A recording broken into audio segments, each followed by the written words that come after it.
Grand Rising, be receptive to beneficial influences, and open your mind and follow your intuition. Today I'll be reading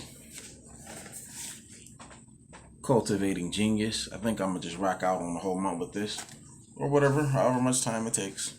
Uh, if you're unfamiliar, because I haven't dropped a video in a while, I've been doing my own thing. Got certified as a personal trainer, been working out, dropped weight, looking for clients, actually helping people voluntarily. In the meanwhile, I'm doing lots of other things. But basically, I do this reading cipher because I find it necessary, and it's something that's missing. A lot of children don't have this in their homes. I didn't have it in my home. It wasn't that my parents wasn't able to read or write. They just were busy working, and I was just left to do work on my own. And I happen to work closely with, and I'm actually in a relationship with a teacher, a very great teacher at that. And a lot of these children don't have no one helping them do their work, taking out time to make sure that they're understanding what's going on because they can't even read, some of them, and some of them are just too busy. So for that matter, at 28, I started reading. Now I was always able to read, but I actually opened up a book that didn't have pictures in it at the age of 28. You know, and it has changed my life. Had I not decided to open up that one book, I probably would be doing the same thing I was doing before 28. And I was just trying to figure it out and freestyle it along the way. I had a good heart, I had good intentions, but I was easily influenced and corrupted, you know? So basically, what I'm doing now is just trying to assist those who may not be able to read, might not have the time to read, or need the right, uh, need to be pointed in the right direction in what type of literature we should be filling into our head. A lot of times you'll hear the health experts, especially during this period of COVID-19, speak about, what we put into our bodies. They got genetically modified organisms. You got like the second richest man in the world on all of this farmland, and he has no good intentions with that. He wants to do something that is not going to be of your free will without your knowledge. You know what I mean? So at the end of the day, the same thing you put into your, just like they say with you got to be careful and cautious of what you put into your body. You also got to be careful what you feed your mind. That music you listen to, that TV you listen to is programming your mind, and the subconscious is like 10,000 times stronger than the conscious. So what you feed your mind, especially in the beginning part of the day and at the end of the day, is what's going to direct your thoughts, your attitude. So I'm gonna hop into this because I don't want to be long because I got a lot to do. But again, I'm doing this so that I'm doing this because I see it as finding solutions through reading daily to encourage and support the rise of leadership and empowerment in our communities. Everything starts with you. Everything starts with us. And as the men in the community, we have to lead by a certain example as well. You know what I mean? How many men you see out here reading?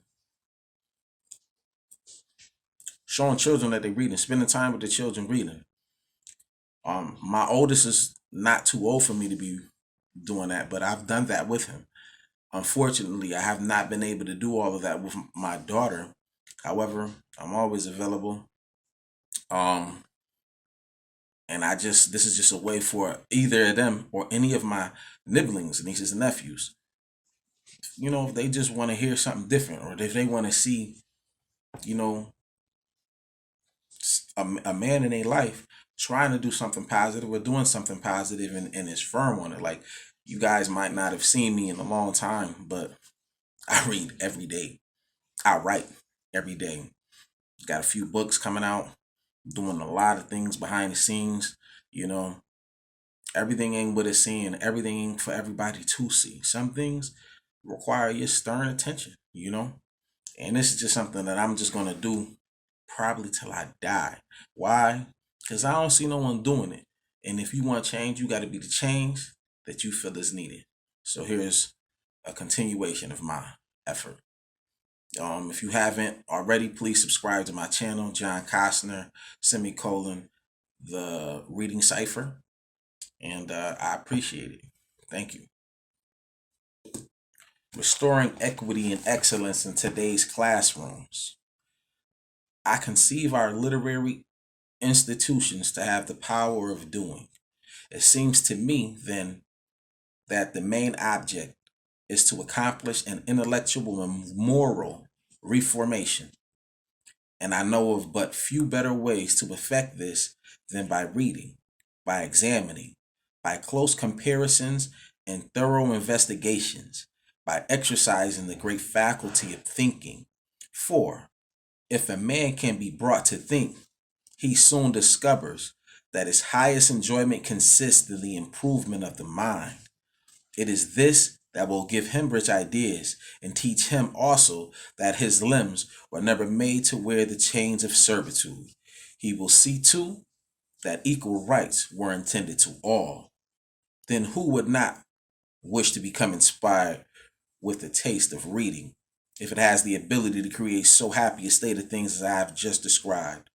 That was James Fortin in an address delivered before the American Moral Reform Society, August 17th, 1837. And for those that are listening that can't read or have trouble understanding what I'm saying, basically they were just saying when they say man, they're not talking about just men, just boys. They're talking about mankind in general. They're talking about men and women and children and of the like, or whatever pronoun you prefer, right? Let's continue. Throughout the 1800s, a central objective among black people was to improve and elevate their lives through literary means. One of the ways in which they set out to counter the conditions they endured during a time of racism and oppression was through reading, writing, and engaging with literary texts. As part of a broader struggle to counter multiple attacks of oppression with violence, they used their minds and pens as weapons to battle injustice. Books and other forms of texts became ammunition to fuel their progress. They worked toward cultivating the minds and hearts within themselves and among others, which led them to being equipped to face and alter the nation's harshest realities. Literacy was no longer just a set of skills to possess, but the instruments used to define their lives and the tools to advocate for their rights. To this end, black people developed literary societies or literary institutions, which were essentially collaborative teaching and learning spaces to construct knowledge and engage one another toward cultivating a literary culture. I'm going to pause there because I also want you to know that we need our own space. It's not about being racist, it's about all other ethnicities have spaces where we won't be, where they convene, discuss, plan, act on their plans, re-edit and do everything, all of the thinking and all of the activity that we don't see, right? And I just like how they noted how back in the 1800s, 200 plus years ago, right?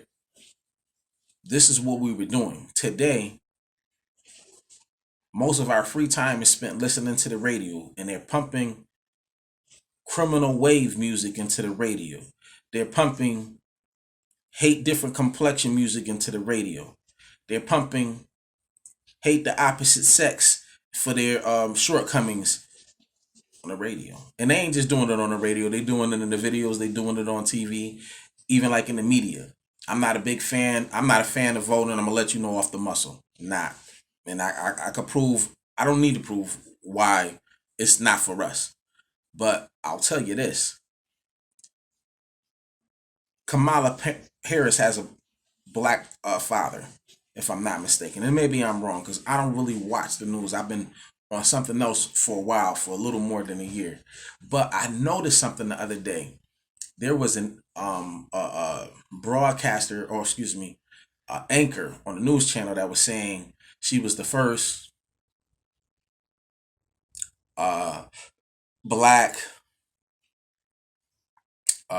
and Southeast Asian American vice president, but she didn't say that she was the first woman vice president. But they made sure that that Treasury lady, they made sure they said that she was the first woman. They also chuckled about certain things. Now, again, I ain't vote for Trump. I ain't vote for Biden. I'm one of those guys that knows we've been duped. They've been lying to us. They never gave anything to us. But I also pay attention because just because I don't vote don't mean that you don't. Just because I don't see the purpose to it, and because I got proof that, and I've done the research to see that it's not affecting us in the way that it should, because we're not even voting as a group on the same thing and agreeing to vote for the same person and get something back in demand for our support.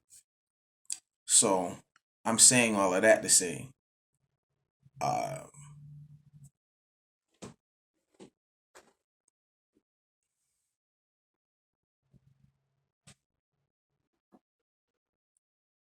this is why we need to be reading.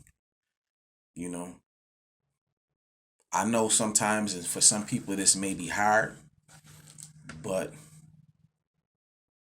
that's okay, because just because it's hard doesn't mean it's not worth it, you know.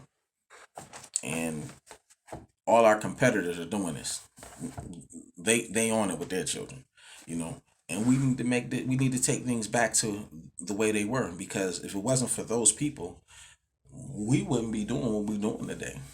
They didn't die for our vote. They died so that we could be treated fairly and get an opportunity to be competitive like everyone else. Let's go ahead and finish for today, because I don't want to keep you waiting. But when I get in the literature, it just brings so many thoughts. And I know if it does it to me, imagine what it'd be doing to you if you were reading this and if you were really analyzing it and trying to apply it. You know, this cultivation of literacy and the genius inside these societies perhaps is best exemplified by an excerpt from an 1837 public speech delivered by James Forten. The excerpt was at left. I just read it. Forten, a leading thinker, businessman, and social activist, spoke of literary societies in this address. Literary societies were organized reading and writing groups for developing literacy skills, but they also help members to read, write, and think in ways that will help foster a better humanity for all. These groups were organized as early as 1828 in cities within the Northeast region of the United States. These societies existed in major cities such as Philadelphia, New York, and Boston.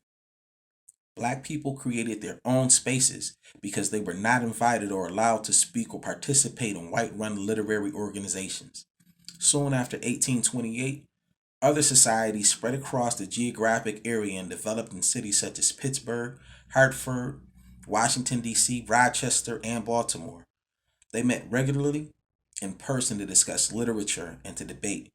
They also communicated with each other and across cities through the use of their pens. Newspapers, pamphlets, and other publications were useful ways to send messages about progress, news of the social times, and updates on their activities.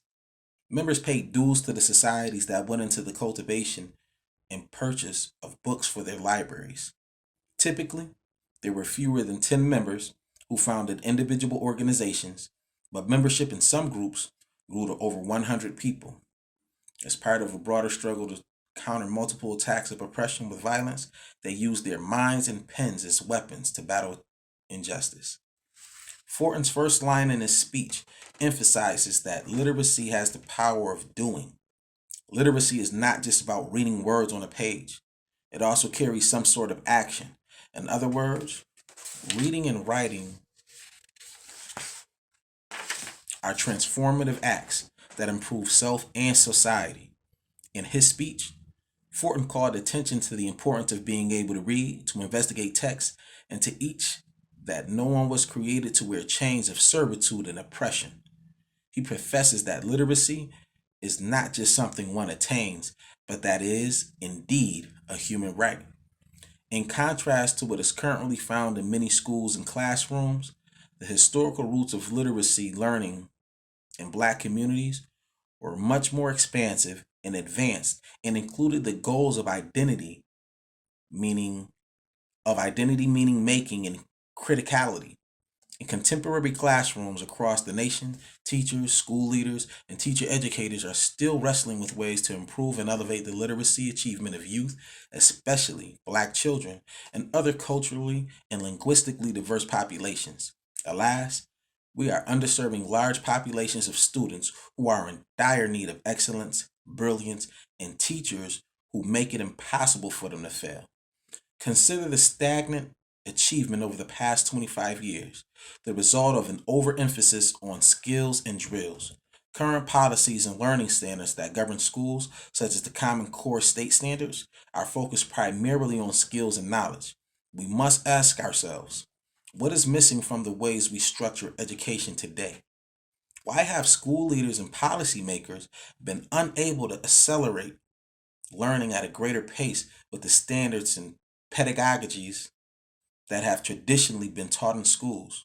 What is absent from the curricular standards and frameworks that are needed for the holistic development and robust literacy achievement of our children? What can we learn from history, particularly Black excellence, to refashion curriculum and instruction today? Black excellence includes the outstanding attributes and contributions of Black people throughout time and currently, but sadly, it is rarely taught in kindergarten through 12th grade schools or teacher education programs. Why are school leaders still mandating curricular frameworks that were not explicitly designed for students of color? If we aim to get it right with all youth, a productive starting point is to design teaching and learning to the groups of students who have been marginalized the most in society and within schools. Thus, we need frameworks that have been written by people of color and designed for children of color. Cultivating Genius provides such a framework. In this book, I argue for a reframed set of learning standards and literacy education, one that is grounded in history and that restores excellence in education.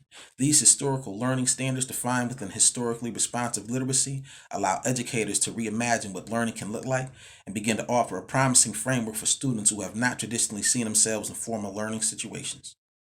The framework offered here allows for a practical model based on culturally relevant and responsive theories of education.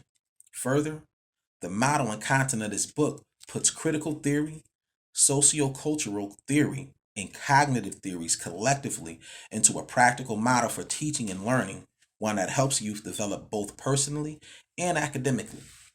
From my lenses as a teacher, scholar, school board member, researcher, and teacher educator, I've come to learn that there is much that we can do to improve how literacy education is framed today. In my historical research, I discovered that the ways in which literacy was conceptualized and practiced throughout the 19th century among Black populations were more advanced and, compared to how we engage youth today, more challenging and intellectually invigorating. I sought to understand the lessons educators could learn from our history to then return to this excellence for the sake of our students, teachers, families, and communities. This book was especially written to support those students for whom the educational system was not designed, namely Black and brown students. This is the group of students who are most consistently being underserved. My historical inquiry led me to a set of new learning standards to frame goals for literacy education, one that I argue is needed for the current political times and diverse populations of schools. In this book, I share the ways in which literacy was defined historically and offer a four-layered equity framework for reimagining the standards we set for teaching and learning. This practical framework is useful for designing literacy instruction and education across all content areas. I'm going to stop there. Next time I'll catch you. Hope your today is great and your tomorrow is greater. Peace.